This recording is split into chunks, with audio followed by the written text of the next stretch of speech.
Welcome, listeners, to the Grande Bouffe, the big feast, with myself, Cole Smithey, and this week's host, Mr. Bill Scurry. As always, we are here to copiously consume international politics and culture through the prism of a single film and a different craft beer. Welcome, Bill. It's a pleasure to be here, Cole. Thank you for inviting me, sir. It's such a pleasure to have Mr. Bill Scurry, filmmaker and podcast bon vivant. That's a good way to put it. Boulevardier, arthritic whiskey drinker. There's a number of things, topics and badges I wear very proudly, yes. That's good. I can see them. He's wearing them all on his shirt. There's lots of them. It's a paisley print shirt, yes. If you're going out and no one is looking at your shirt, to me, I sort of feel like you've maybe made a mistake with your personal expression that morning. The dressing oneself, especially as a man in this city, and I hate to come off as this kind of snobby dick, but I'm going to start. I feel like it's self-expression. It's a little bit of an art form to dress yourself. You can be. It certainly can be. Absolutely. I feel like I lost a lot of weight back in 2003, had the ability to buy new clothes and different clothes, and developed an aesthetic. Nice. So at that point, I thought, this is another avenue of self-expression. I don't paint. Right. I don't draw. Right. I don't make music, but I can knot a tie pretty well. That's excellent. I like it. I can match my belt to my shoes, things like that. Very simple 101 type things, and that's where I put my energy in the morning for 7 minutes. I get it right. 7 minutes well spent. You give us 7 minutes, we'll give you the world.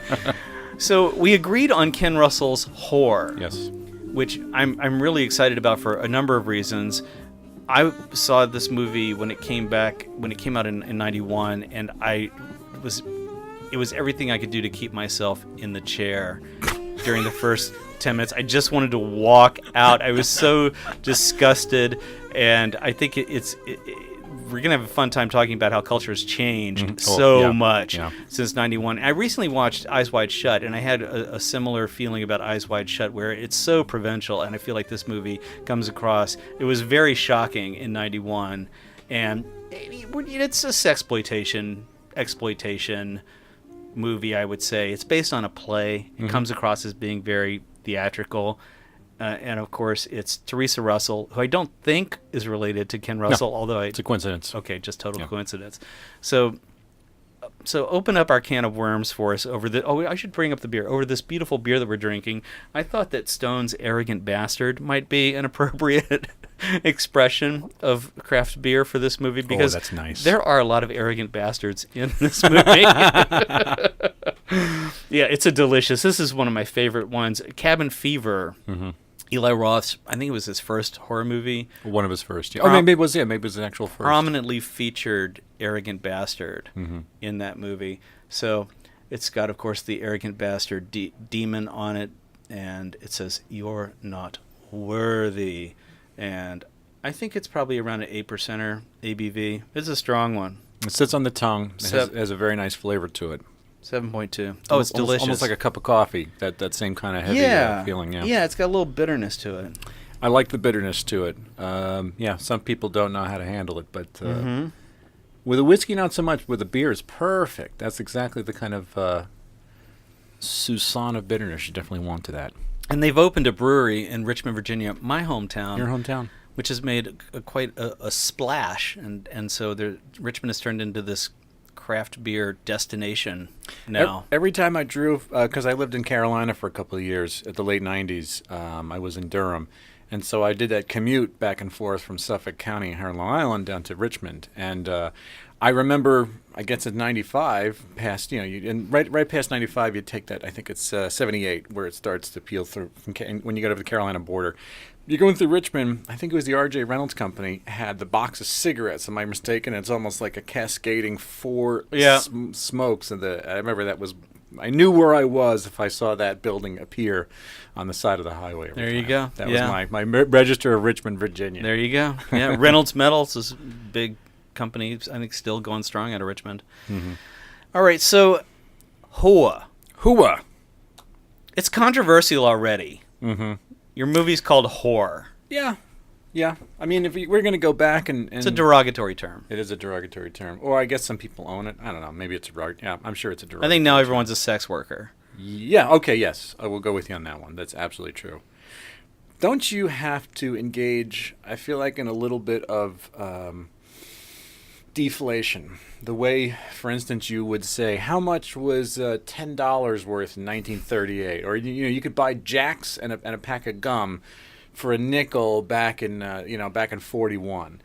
And there's always something with the culture when even, again, this is in 91, I was 16. So, this is something I remember well. I was an avid moviegoer and trying to remember, well, what was the cultural Weltanschauung of 1991? I'm sorry, could you repeat that? The Weltanschauung, the idea that people were, what was the worldview in movies? What was, again, outside the pale was inside the pale. Is that German? It's German, yes. That's great. I've never Thank heard you. that. Oh, really? That's terrific. It's a word most people just read in a book, but they never hear anybody say it. It's not Zeitgeist, but it's similar to Zeitgeist. Yeah, it's a worldview. Zeitgeist, I think, is the spirit of the time. Zeitgeist is like the flavor in the air. I think of Weltanschauung as sort of the approach people take when making things. It's sort of a worldview. Gotcha. That's what I'm thinking. Is like Ken Russell. Yeah. No, there's no mistaking Ken Russell's approach and worldview from the course of his career. And you take Ken Russell, you add 1991 to it. You add Women in Love to it. You add The Devils to it. You add The Boyfriend to it. You just try to get a gauge on what's going on. And then, you have this movie, Whore, comes out in 91. What does it mean today? The Lair of the White Worm. The Lair of the White Worm. That was the other choice. That was the other choice, yeah. Yeah, that was a good one, too. But I had seen that, and I hadn't seen this, so I definitely wanted to talk about this. Yeah. I did have a girlfriend walk out on Lair of the White Worm. When I was living in San Francisco, she made it through about the first 20 minutes. That's a bad sign. Well, it was that relationship went no further. Destined not to be. Yeah. So, Russell making a movie in 91. And Tommy, we didn't mention Tommy. Tommy? Yeah, that was the first Ken Russell movie I saw. Yeah. I mean, it was around the time that the musical came out. The revival of the musical, I guess it was in 93 or 94. That was a big deal. My first girlfriend was big into that.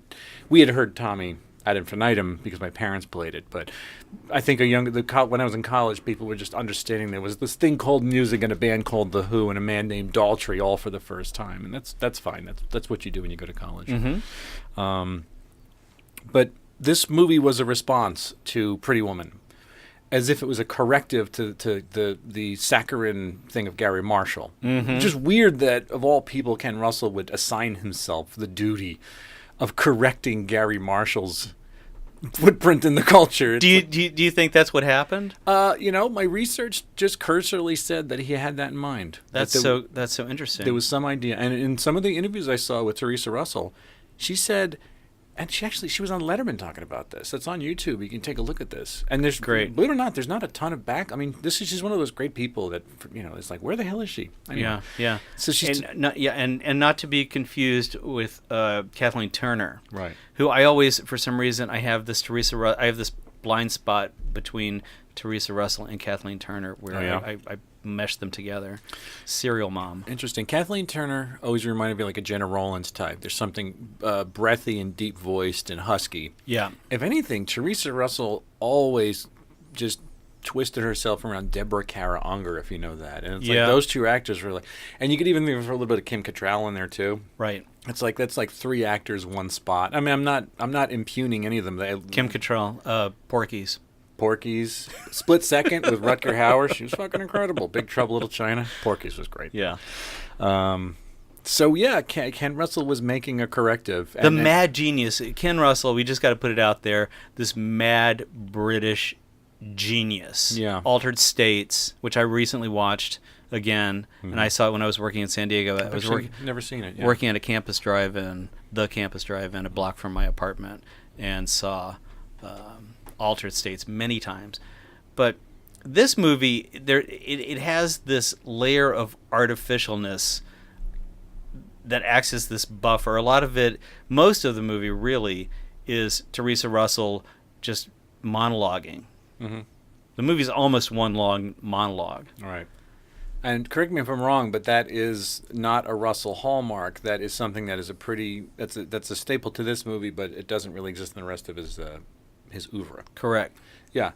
Unusual. You know what it reminded me of? Did you watch those Billy Friedkin, Tracy Letts adaptations? Bug. I really liked Bug. And Killer Joe. And Killer Joe. I really liked that one too. I hated Killer Joe. Excellent. I thought there was something about it where I couldn't slip into the thing. I couldn't relax and let it wash up. Bug was a little bit more successful because I'm a big fan of Michael Shannon. I think Killer Joe seemed like you were watching a bunch of actors doing a play. Like it was almost like Glengarry Glen Ross with actors who weren't fit for it on Broadway, and here's a revival. Nice. And I didn't know if McConaughey and the rest of the people who were in Killer Joe didn't really serve the material. Also, it's very outre stuff. I'm not here to talk about Killer Joe, but the idea that there was this artificiality to it, where you're seeing something very stagey, and like you said, there's a barrier or a wall, a little bit of a hump to entry here. You have to get over that in order to sink into the rhythm of the movie. Well, I think it's a way of approaching the transgressive material at hand. And this movie especially, I wondered what this film would have been if John Waters had directed it.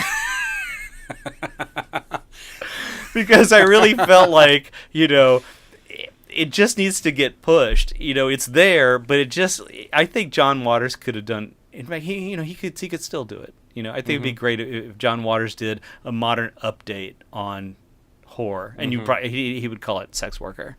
Yes, or he might still call it horror. He might still call it horror. He could still call it horror. So I really like I'm a big fan of transgressive cinema and things that cross all sorts of taboos. And this movie, for a movie that ostensibly is about sex, there's very little sex. Thank you for bringing that up. In the movie, we should lead with that because that is the nut graph. Make sure people know that this movie has a dirty mouth, and it is it is very explicative of the topic.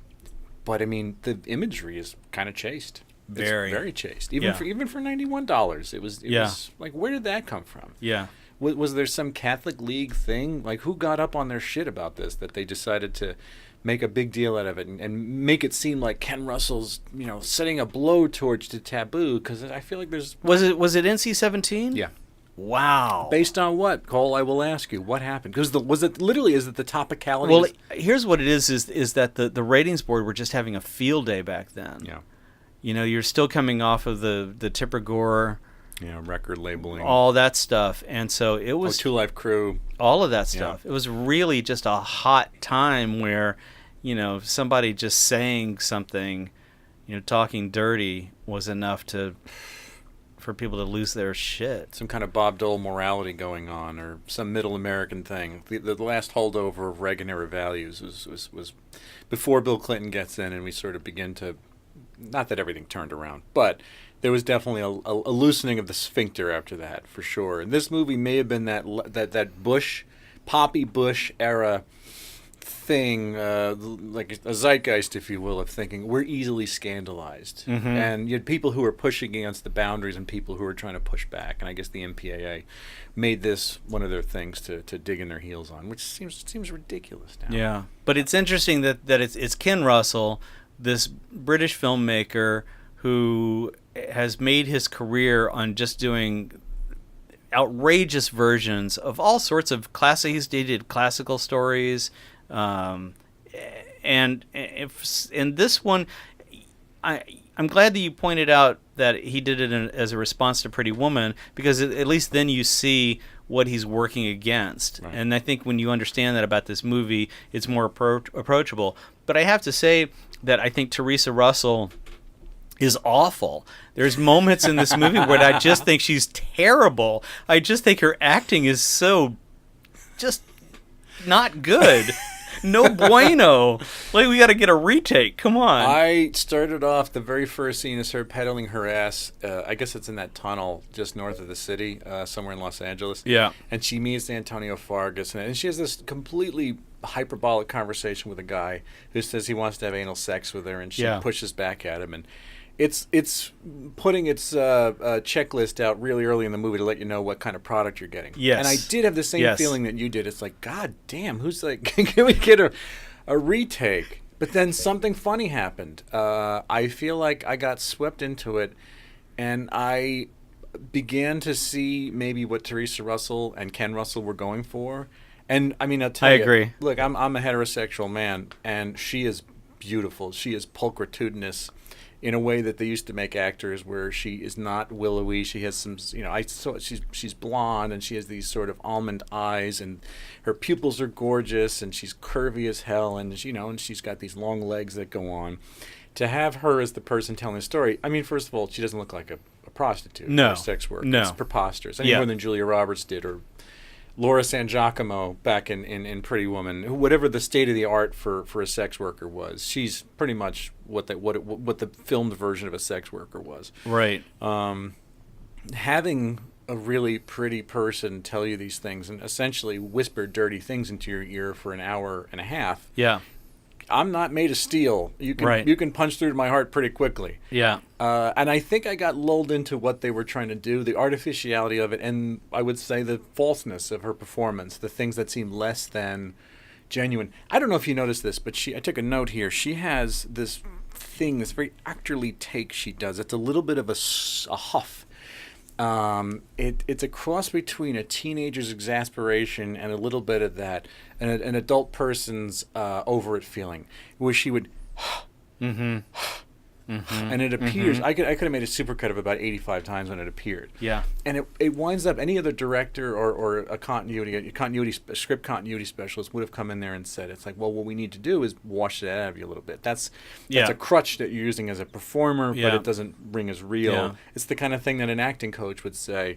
What we're going to do is internalize that. We're not going to indicate it. We're going to right, internalize and she it. does it too when she speaks in her fake male voice. Yes, which she's pretending like she's a guy, and she has this fake male voice that she always goes to, and that too is very repetitive. And what I find appropriate to the character, though, is that it assigns her intellectual arrested development. It assigns her that place in her youth where she stopped growing intellectually. Mm-hmm. That's what I get from the character. Yeah, mm-hmm. Yeah. Yes. Excuse me. Yes, I would agree with that. You're sitting there watching her recount this hideous roundelay of what happened to her to get to the current place that she's in now. So you do have these two layers of narrative where she's running from her pimp, who's essentially trying to kill her. He's a very antagonistic guy. And then you see all the standard stops along the way, the trolley stops of alcoholic husband, repossessed child, every ruined thing along the way. And those things are very tropey and very stocky. But if you read what the origin was, this was based on, well, I mean, unless the guy was bullshitting us, this was based on the stories of a bunch of sex workers in England in the 80s. So it's supposed to have some element of reality to it. David Hines is the playwright. Yes, David Hines is the playwright. He was a taxi driver, and he would do the HBO thing, I think, of collect stories while he was out hacking at night. And Benjamin Mouton is Blake, her white pimp. Yeah, I didn't really recognize him. There wasn't. I mean, I thought this thing had this weird little. I mean, did you notice it had an actor's delight? Yeah. Of cameos? Yeah. Strangely enough, Jack Nance shows up, of all people. Yeah, Jack Nance of Eraserhead Yeah. fame, and of course the maestro himself is He's the the waiter. Ken Russell the waiter. comes in and does just the most hilarious campy waiter that you've ever seen. I want to go to that restaurant. I want Ken Russell to come take my order. By the way, that restaurant, man, it was so... Oh, it's so terrible. It's what I would talk about, a really ugly set. I mean, there's no theater production off Broadway that would accept that. Yeah. It was so anodyne. Lame. The Just scene, lame. There was not a single bit of even the sound bed of hearing like there's some kind of violin music in the background, or the clinking of tables being bussed and food being served, and the hum of conversation. You quite literally only heard their conversation. There was no other diegetic sound coming out of the room. Yep.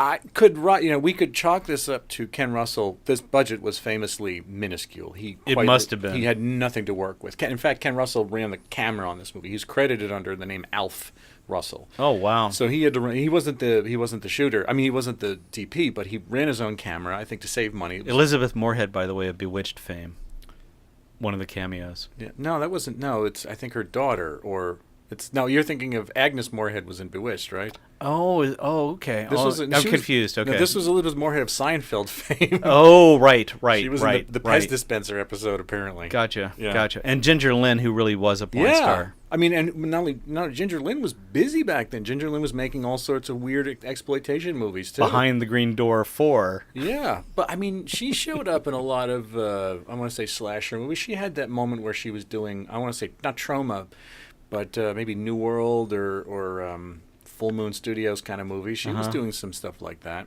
She wasn't. I mean, she was lapsing in and out of porn for sure. Yeah. But I remember seeing her a lot on USA Up All Night. The cut down versions of her movies. She wasn't an angel, but there were movies like that where they were really exploitative movies. I mean, it was perfect. She knew exactly what she was doing, and she was the person you get for that kind of thing. Yeah.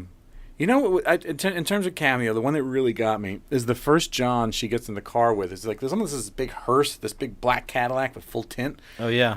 And there are these two guys in there, this bug-eyed driver and this old creepy perv in the back seat. Yeah. And he starts forcing her to give oral sex. The guy who was driving was one of these actors. He was a TV guy in Los Angeles around this time, a guy named Robert O'Reilly. And I knew him instantly because he was a Klingon on Next Generation. Whoa. And he was like Worf's, I don't know if you watched Next Generation. He was Worf's like sort of frenemy rival amongst the Klingons, and they all considered Worf to be a sellout because he was with the rest of the white people on the Enterprise. And his Klingon, Gowron, was this like true believer Klingon. And the thing is, this guy some people have the face to run makeup, right? Like, Ron Perlman could run latex, no problem. That guy, the guy that Del Toro uses, Doug Jones, born for makeup. Oh, boy, amazing. Right? Amazing. This guy, too, yeah. He understood. They slapped the latex on him, and he wasn't buried inside of it. And his eyes, and he would wear that ridged forehead. Wow. And he was such an indelible part of why Next Gen was so great. And it's like, this is around the time of Next Gen, but it's a much different role. And thinking, oh, man, he's sitting there calling her a bitch and saying, suck my dick, bitch. Right. And I'm like, what a weird time this was to be an actor. Wow. I know. It's like you can't imagine a greater variance of two roles, one of the other. Wow. I love it. I love it. I love that kind of insidery knowledge stuff. Well, Antonio Fargas was here, too. Yeah, Starsky and Hutch. There wasn't a single episode of Starsky and Hutch that Antonio Fargas was not on. Yes. And not much else beyond that. And I did like how they played with the cliche of, he's her savior, instead of her having the black pimp part that he by any reasonable Hollywood tropey stereotype would have in that role. Mm-hmm. He's the savior. Yeah. And he's just this. He's still a magical black man, though. He is a magical black man. He runs around with like a bag on his shoulder, a magic stick, barefoot, speaking in a strange sing-songy artificial patois. Well, you hit the nail on the head there, didn't you? Yeah, I mean, I don't know if Ken Russell had a lot of African-American or African-English cast members in his movies. I think they tend to be strictly Caucasoidal affairs from what I've seen in my life. Yeah, Caucasoidal. Oh, man. Gotta look that one up. All right, kids. I hope you have your dictionaries out. You're gonna need them for this podcast. So I'm just looking at Russell's itinerary here, mm-hmm. And he had done The Music Lovers. It was his first movie, and then The Devils was his second movie. That's insane, man. Which is so crazy. I don't. Have you seen the uncut? I did. I bought a version that was supposedly the uncut, and it wasn't. You could do a little hack job yourself because the footage is on YouTube. It does exist out there. Oh, and I found a fan cobbled together version on the torrents on the sort of the way people get things these days. I mean, you give me a version to pay for, I will. And I mean, so they have the money. His estate should have the money. Yeah. But I've seen a completely put together version of it. And, okay. You're talking about a VHS transcoded version of like quite literally, I think it's a minute 30 that they pulled out of it. It's a very close version. The version you have on Blu-ray is almost as close as you're going to get. Yeah. It doesn't lose anything. Yeah. For taking it out, and nor does it add much from putting it in. You get the impression of the movie. It doesn't stop how brilliant that fucking movie is. Oh, it doesn't stop how incredible Derek Jarman's sets are, and everyone. Oh, those sets are just. They're so bold. They're so outrageous. Yes. I mean, this is somebody who has a vision, and they're going for it. what's the razor thin line between it works and it doesn't work? I think that there's no way. I can't imagine that movie on any way, shape, or form not working. I mean, you just have so much juice involved in the creativity of it. So, I bet Derek Jarman could make something that was bullshit. Or there could have been a version of that movie with those sets that still had, it still had Oliver Reed and still had these actors, and it didn't work. But I mean, it's magic. I mean, it is this propulsive version of magic that you wonder, how did human hands do this? Or what moment was this in history creatively that we had the ability to make a movie like The Devils? 1971, which what's the story on it? Why is it not being properly released in its entirety? Well, it was banned. I know the Catholic Church came out against it, and a bunch of people fucking Catholics, put up a fight. There was a documentary, I think a mini documentary came out a couple of years ago from that guy. You know, Mark Kermode, the English BBC film reviewer. He's kind of a internet rock star. There's a lot of movie reviews. Well, he, I think, rode herd, I should say, on this documentary. The rationale I've heard from people who know what they're talking about is that there's still this inhibition for putting in the last few minutes or the last chain of seconds because of the transgression of women masturbating on top of the icon, the cross. Right. And I feel like you're watching the most most uncut version you can find. I believe still intimates all that anyway. You get the orgiastic, physical, libidinal, carnal lust on top of Jesus or near Jesus. It's like, that's transgressive enough. And it's like, for some reason, that last little bit of women grinding on the cross, the actual Jesus on the cross, is the last bit that they're hesitant to put in for some bullshit reason. Who knows what the power is that this thing still has? What, in the world of 2018, where nothing makes sense and nothing matters, why is this still something we can't have? Well, see, this is the problem is that when you take something like that out, you fire people's imaginations so much more. You fetishize the thing so much more by what you take away, and there's a lot of that going on in society right now that we're in, which is shocking considering that 1971 when he made The Devils, that was the height of free love and the hippie movement. It was before Watergate. Granted, it was after '69, so everybody knew that the party was over. But still, people were living out their artistic ideas. When did John Waters come along? He was busy in '71. Yeah. Oh, he started. I mean, Flamingos was '74, I think. Okay. I think Girl Trouble was '73 or '72. Okay. He was doing his thing. I mean, he wasn't trying to piss off the Catholic Church that much. He was just happy getting the goat of pearl-toting wasps in Maryland. That was good enough. That was good enough for him. Yeah, it's a good starting point. It's an easy target to hit.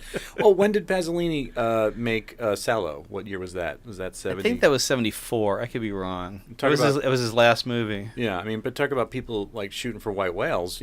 By 74, you still have people out there with harpoons in their hand trying to take down big topics. Yeah, which I don't think you really have that so much anymore. I don't see... And I don't see us going in that direction either. I don't know if you know about the Brie Larson thing. Yeah. But she really made no bones about the fact that she's just shilling for positive film reviews from minorities who she thinks don't know any better, who don't have a critical mind. Because what does it take to be a film critic? Well, hopefully you are somebody who thinks critically, because that's the job. It's not called film praise; it's called film criticism. Well, there's plenty of film praise available. Film criticism is a different apparatus altogether. But But I think they're trying to wipe out film criticism. I think that the plan is, they did like the USC Annenberg Institute, who came up with this study. They're financed by Google and Disney and Epix and all, Sony. And I think that what they're really trying to do is, I think they're trying to get rid of criticism. A critical apparatus? Yeah. We talk about this a lot on my podcast. I don't get it, and you mentioned it before we started. 77 for Sallow, by the way. 77? Yeah. Okay, yeah, that's even closer, It's practically the same year Close Encounters comes out, Yeah. We talk about the death of the critical apparatus a lot on our podcast, so it's interesting you brought this up. I mean, and we are merely playing whack-a-mole with small bore topics like Lana Del Rey and video games and Bruno Mars and things that honestly have no effect on the larger culture. They're merely commercial ventures. Yeah. And yet there's still the idea that it's not even the, like Disney, Fox, Comcast, whatever the company's called this week, whenever they sell the fucking thing. Mm-hmm. It's not even like Bob Iger doesn't give a fuck who's reviewing his movies. I mean, he couldn't possibly care because Black Panther got all of our cash. That's fine. Yeah. I almost feel like it is this fan-based thing. You're talking about people people who are out there on YouTube, people who are out there on Twitter or Reddit, even worse, who are actively savaging a critical apparatus. And I mean, I take that personally because what it does, my friend Noah has, my podcast partner Noah has... Yeah, but give a little pitch for your podcast while we're here at this moment. It is a trivial offering we put out once a week called I Don't Get It. Two middle-aged men discuss a topic that is something that is beloved by younger people. When that could be as early as 10 years old. Frequently, it's someone who's probably 20 to 30. It is hopping a generation and seeing what exactly is this inscrutable blob of pop culture producing. What is cup stacking? What is Bruno? I mean, Bruno Mars is an easy one, but it's like this week we did. What is the flossing dance that the Backpack Kid did in the Katy Perry video? We get obscure. And I feel like, our contemporaries always say, like, I had no idea this was happening. I had no fucking idea this was happening until we tell them. And it's like, well, great, now you have an opinion. But my co-host Noah has a phrase called the death of expertise. And he's a guy who has put a lot of, he was a stand-up comedian. He was a copy editor. He worked in publishing for most of his adult life. And he runs trivia shows. He's a quiz master, for sure, almost by trade, sort of an impresario. And for him, the idea of getting something correct or having a style to it, or like a Funk and Wagnall style, like a Chicago manual style, those things are very important to him. And when you begin to issue incorrect, afactual things, or there's no idea that you can't say this doesn't adhere to rules, or there's no study of what came before this or what spat it out. Everything is new all over again, and it's as if there's no institutional legacy. And for him, he takes the death of expertise very hard, because it means the person who puts all those years of expertise is going to get themselves cut in line by someone who has no expertise. And how we got to this topic is very weird. I'm trying to backtrack how this goes back to horror. Well, we're talking about how Ken Russell, how his lineage of films came about, and the movies that he made. And he made early. He was making these formally based movies. He did. This Mahler film. Have you seen that? No, one? I haven't. So he did a movie about Mahler, and then he really took the reins in his teeth and made Tommy. Yeah.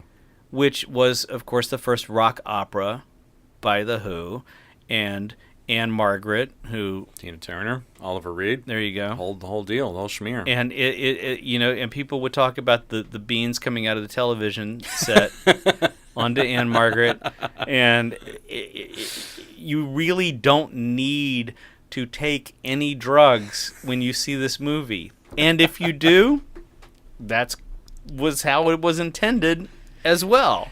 Having listened to Tommy has spasms of phantasmagoria to it, for sure. Yeah. It's a groundbreaking piece of music for the day and age it was, and it had these big things in mind. And I'm a fan of prolix, pompous music coming out of England. My favorite band of all time is Emerson, Lake and Palmer. Hilarious. All I need is a Moog organ. That's your favorite band of all time. That is. I saw Carl Palmer 2 nights ago. He was playing around Times Square because Emerson and Lake are dead. Right. Carl Palmer's the only one still alive. Carl Palmer is a machine. He's 68 years old. He can still hit those drums with this amazing alacrity. It's insane. Oh yeah. Wild. Oh yeah. Wow. Great. Okay. And cool. so for the Who making this thing, it's already wild enough. But the Ken Russell movie is a complete development bolted on top of it. It is a separate entity. Oh yeah. That's what's amazing about it. What he added to the visual styling of it, how he made this thing that is distinctly Ken Russellian. I don't Yeah, know. there you go. Yeah, there's Yeah. something really weird to it, and that was my introduction to Russell was the Who. See, and what I think is interesting about this movie is that this is a strip. This is what Psycho was for Hitchcock. This movie is for Russell. It's a stripped down. Yeah. This movie's gonna cost us $20 and a couple of promises to make, and we're just gonna get her done. And that's what he did. Yeah. And he knew, all props to Teresa Russell, even though I think her acting is not what it was in Bad Timing. Mm-hmm. Do you know Bad Timing? I know of it. I've seen bits and pieces of it. I haven't watched the whole thing. Oh my goodness, we did it on the podcast. Yeah? You've got to see Bad Timing. Art Garfunkel is amazing. Yeah. He's so good. I really think in Carnal Knowledge that he's better. He's great in Carnal Knowledge. than Nicholson. Yeah, I could see that. But so he got Teresa Russell knowing damn well she was going to show up knowing her lines, which is no small feat in this movie because most of it really is a monologue. Heavy book, yeah. And she's nailing it. So she is, and it's you're asking a lot of an actor to look into this screen and offer a monologue. I mean, just what I know of actors, you need to be speaking to somebody and that you know exactly the conversation you're having with them. And it just seems like an easy thing to say to do, but it's another thing to do correctly. And whether or not she nails it entirely, I believe that she gives, by her own standards, a pretty airtight performance. And that she holds the attention, and she's got charisma, and she's one of those people that has the it thing. We're in a world full of it havers, and but to be honest, to be a blonde it haver who's gorgeous beyond belief is not nearly enough. Not in a world where Julia Roberts is the standard. If she's the coin of the realm at the time, then Teresa Russell is going to be worth bronze. Yeah, that sort of thing. I mean, but I think she does the job you're asking her to do, and it is. She's not Glenda Jackson. Yeah. She's not Vanessa Redgrave. Vanessa Redgrave. Who I saw on Broadway. Oh, Three Tall Women. Just, yeah. Was she amazing. great? Yeah. I mean, she's doing King Lear, I think, next year. Yeah.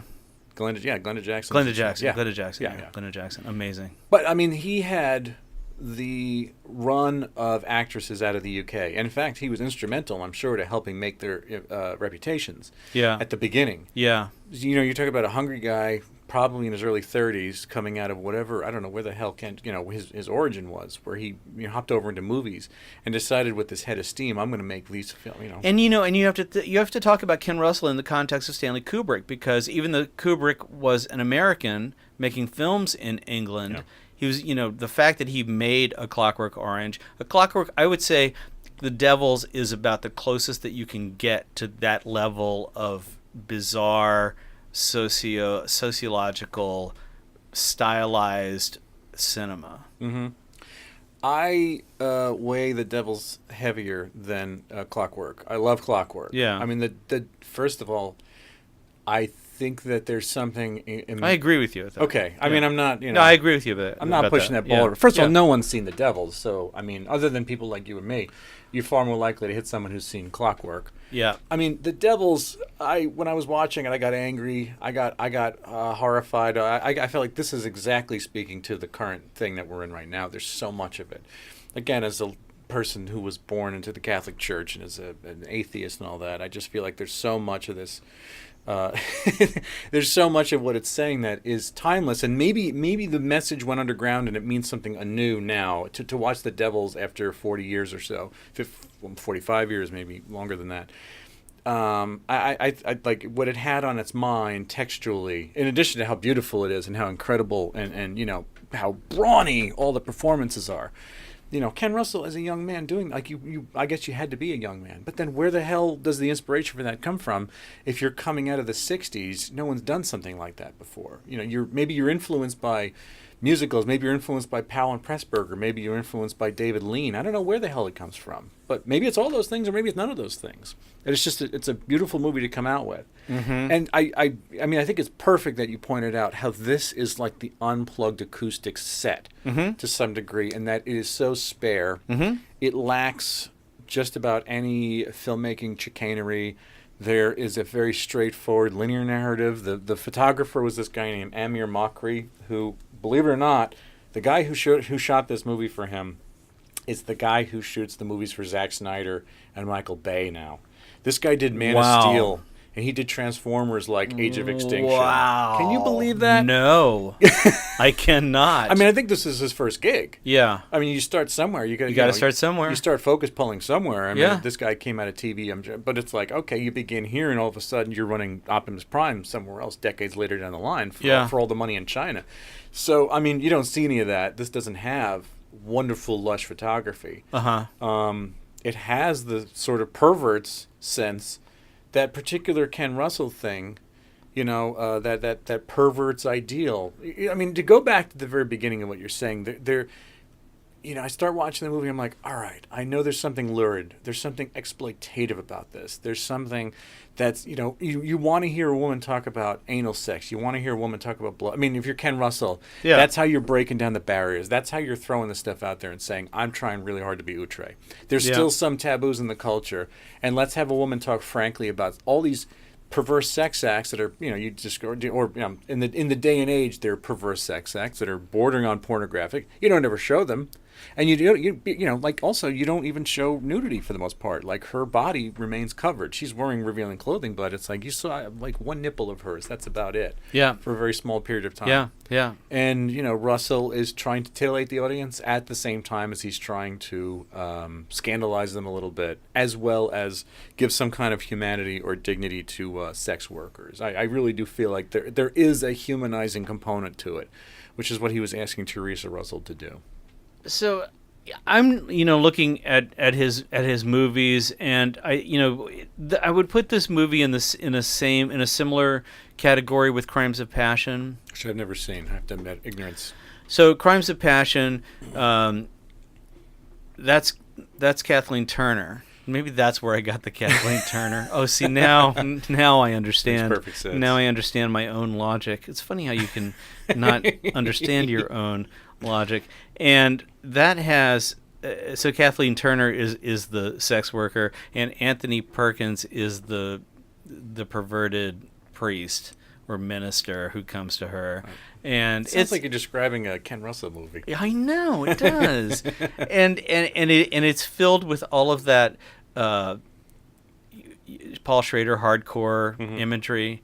By the way, have you seen First Reformed? I have. What did you think of First Reformed? I know we're completely off subject now. No, it's fine. It's fine. I mean, it's on people's minds right now. I wasn't impressed by it. I run hot or cold on Schrader, but I run cold on Ethan Hawke. I don't buy it. Oh, really? I really am one of those guys. Okay, interesting. Because I thought this is the best thing Ethan Hawke's ever done. I would totally believe that. And the thing is, I did not enjoy Ethan Hawke's performance. I just have such a low estimation of him that it's like, you need to go up to get to like -2. Sheesh. I know. I'm a bastard when it comes to this guy. No, we all have our strong opinions. And, yeah, for some reason. You got to have them. I have I just picked a strong opinion. I respect that. I like when people have strong opinions. I have them too. I don't care if they're opposed to mine. That's not the issue. I made him a bad guy on a Wednesday for some reason. It just stuck that way. But I mean, the movie itself, I thought. Don't get me started on Whoopi Goldberg if you want to talk about. Stinks up every movie she ever set foot in. Even Theodore Rex. I guess you're right. Well, there you go. I thought that the whole thing about him adhering to his Ozu Bresson thing was so self-conscious and so precious, as if it's like, all right, old man, I get it. You used to hit this fucking thing hard, and I had just Metrograph down in Chinatown was showing a bunch of movies of his, and he came out to them, and he was introing a bunch. I watched a shitload of them. Yeah, I went down there. Did you see him intro one? Yeah, I watched Taxi Driver for the 100th time. Yeah, I saw Light Sleeper with Willem Dafoe. Yeah, how did that hold up? Not so good. No, actually, that one I enjoyed a lot. Oh, okay. That one almost had that same feeling. I remember a couple of years back, I went to go see What's the Evil Ferrara movie with Walken, King of New York. There's almost that feeling of like, oh, that's a New York. It's almost in that same time period. Yeah. And I really like King of New York, by the way. Me too. It's great. Oh, yeah. One of my faves. Fishburne, man. awesome in that movie. Oh, It's really good. oh yeah, that was like his first thing. Yeah, it's kind of right out there. Well, I mean, his first thing was like Apocalypse Now, but yeah, yeah, when it was first, where he was really leading man role. leading man after role. Cowboy Curtis, He's chewing up the scenery in that thing. But Willem Dafoe was actually really good. I mean, Yeah. he is really good. And Yeah. had a early supporting turn from was it Sam Rockwell? It might have been one of his first few movies. Light Sleeper was good. Light Sleeper had this prickly, crystallized, cold, chilly New York energy of a pre-gentrification New York right before the last few minutes of Dinkins. You feel like this is what you're looking at. Yeah. That one I liked a lot. And I saw American Gigolo, which I'd never seen before. Oh. American Gigolo, man, is all like talk about So stylized. a big timpani drum announcing itself between the Armani clothing Oh, yeah. and the Blondie Giorgio Moroder soundtrack. Oh, yeah. There are some things about it that are incredibly beautiful. It is melodrama. I mean, Oh, yeah. par excellence. Yep, If total you like- Yeah, the story itself is so melodrama. But it's the same story as Light Sleeper. It's the same story as First Reformed. Those movies are all the same. He's been repeating himself. This is the Schrader thing. Well, that's what Hitchcock did. Yeah, I know, but I feel like that's what I'm coming back to about Russell, yeah. because I wanted to just see from a female perspective, how this movie fits in with something like Salome's Last Dance. Have you seen that one? No. I'm really light on Russell. I haven't seen nearly enough. And so, of course, we all know about the story of Salome, and that's just it's great. It's such a party, that movie. It really feels like, this is a party and you're invited. But that's Russell. If Russell's working true. one way, That's true. Russell is. I mean, one of my notes here is that Russell loves nude bodies. Yes. I mean, for both reasons. Russell loves the idea of like Botticellian nude bodies, Yes. Raphaelite figures. Yes. There's some. It's like going back and reading like Francois Rabelais or Jean-Jacques Rousseau, where he wants to revel in the human body. He loves sex. The scene in Women in Love. There's actually watching that for the first time and seeing. Yeah. Oh, I see what he's doing here. Yeah. This was Scandal back in, I guess it was 70 I think was Women in Love, or 71, I forget when that came out. Let's see. Maybe 69. I'm like hitting all over the place here. Oh, sorry, that is 69. Yeah. 69, okay. And yet there's something so, it's a completely non-sexual scene to me. I get everyone could talk about how homoerotic it is, and I have a tin ear for that kind of thing. Right. But I could just look at two people wrestling nude and somehow walk away and feel like I don't feel any sexuality to it. But somehow it just winds up being a human scene, very enjoyable scene that just has wonderful value. Yeah, well, I think you hit the nail on the head. I think that he has this. I think he's a student of art. I think that he is a lover of art, and it comes through in his compositions. And the beauty of human bodies interacting, that thing is something that he loves. And I hadn't gone back far enough. I'm looking at IMDb, and I'm realizing that he started his career. Ken Russell started his career in '56, and he had done all of these television short documentaries for years. And then his first film was The $1 Billion Brain. He did The $1 Billion Brain. I wish you guys could see Cole's face. It's beautiful. In '67, and then Women followed that up with Women in Love. I mean, you're talking about a workaday filmmaker here. Oh, yeah. You're talking about somebody who knows how to come on the set, hit it under budget, and get out. And It was a job. live to do it another Whether day. he was in Pinewood or Leavesden or wherever they shot these things, maybe somewhere in Metro London. Yeah, I mean, it was a job. I mean, people, the Brits did not think of this. Some of them had high ideas as an art form, but a lot of them didn't. A lot of them thought of it. They were just tradesmen in that early Hollywood sense where people didn't think of filmmakers as artists for a long while. Even in the days of John Ford, even in the days of Howard Hawks, they were people who were very good at their job, but did people think of it as art? No. You would need until later on when the new wave came around, then the Cahiers du Cinema crowd would start thinking of these people as geniuses. That comes a long time. You need to stew in that world for a long time. But Ken Russell, he obviously came up in one orthodoxy of doing this as a gig, and then applying all this critical. I brought up prog rock not for no reason before. In terms of loving the music, the prog rock guys were these kids who sat home and they had their knuckles wrapped. If Steve Howe from Yes didn't have proper positioning of his fretting on the guitar as he's doing Roundabout, right? You can tell as a kid he learned proper form, and they were drilling out Eric Satie and Camille Saint-Saëns and all those, and it's like, and what do they do with that? They make these fucking balls out songs like Tarkus and Yes makes Close to the Edge. They take the classical and they make it into rock and roll. Ken Russell was as prog rock as anybody there ever could have been, for sure. There you go. Wow. I don't know if we can even say anything more. You just like blowed out the whole. What was your German term? Weltanschauung. However you say that.